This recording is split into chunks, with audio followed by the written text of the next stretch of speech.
संसद चलाने में अथाह पैसे खर्च होते हैं, राहुल गांधी को लगता है इसका अंदाजा भी नहीं है। 1 मिनट संसद चलाने में 2.5 लाख का खर्च आता है।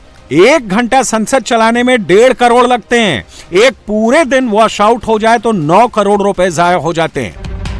गृह मंत्री अमित शाह के बयान पर राहुल गांधी कहते हैं, वी डोंट केयर, हमें परवाह नहीं है। राहुल को जवाब की परवाह नहीं है, राहुल को गृह मंत्री की परवाह नहीं है, राहुल को संसद की परवाह नहीं है। सच तो यह है कि राहुल को देश की परवाह नहीं है। We don't care what he has to say.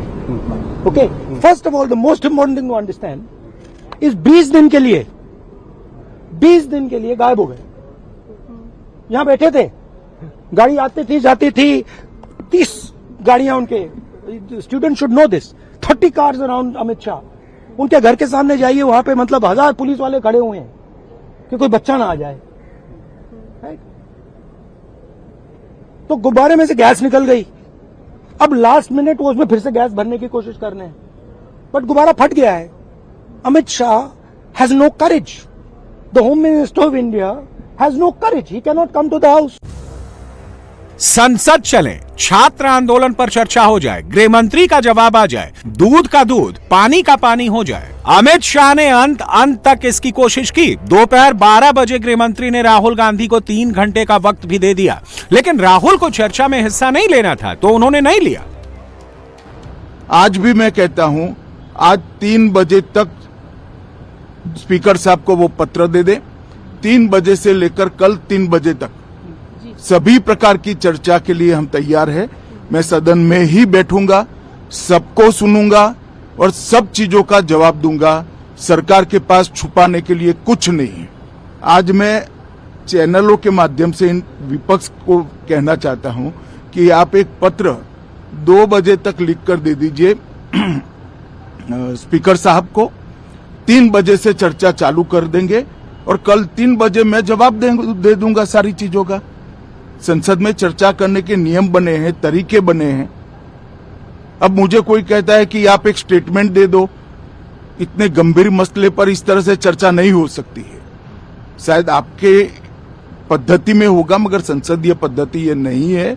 संसद में एट लेंथ चर्चा होती है। आज 3 बजे से देर रात तक, जब तक वो बैठे, और कल दोपहर 3 बजे तक हम तो क्वेश्चन आवर भी सस्पेंड करने के लिए तैयार है, अगर स्पीकर साहब अनुमति देते हैं तो। कल 3 बजे तक मैं चर्चा के लिए तैयार हूं। मैं खुद बैठूंगा, हर चीज लिखूंगा और हर चीज का जवाब दूंगा, जिससे देश की जनता के सामने सारी चीजें स्पष्ट हो जाए, दूध का दूध और पानी का पानी हो जाए। अब विपक्ष ने तय करना है कि उनको चर्चा करनी है या हंगामा करना है। अमित शाह ने एक और कोशिश की। स्पीकर को चिट्ठी लिखकर गृह मंत्री ने सदन चलाने की अपील की। दोपहर 3 बजे जब पार्लियामेंट बैठी तो सरकार की ओर से संसदीय कार्य मंत्री किरेन रिजिजू ने सरकार की मंशा सदन के पटल पर रखी। इसके बावजूद कांग्रेसी सदस्यों का हंगामा बंद नहीं हुआ। गृह मंत्री जी ने आज फिर एक पत्र लिख करके स्पीकर साहब को अनुरोध किया है कि नीट एग्जाम को लेकर के छात्रों का आंदोलन जो हुआ उसका चर्चा अभी शुरू कर दे। अभी शुरू कर सकते हैं, हम लोग तैयार हैं। चर्चा अभी शुरू कर सकते हैं। आप लोग शांति से बैठेगा, आप लोग शांति से बैठेगा, हम लोग अभी इसी वक्त चर्चा के लिए तैयार है। गृह मंत्री जी लोग रुके हुए हैं, कल से रुके हुए चर्चा के लिए, तुरंत शुरू कर सकते हैं। सवाल है कि आगे क्या होगा। आगे अब रणक्षेत्र है। 6 महीने बाद यूपी, उत्तराखंड और पंजाब जैसे अहम राज्यों में चुनाव है। अमित शाह अब लिहाज नहीं करेंगे, उनका करारा जवाब आएगा। बानगी देखनी हो तो बीजेपी सांसद निशिकांत दुबे को सुन लीजिए।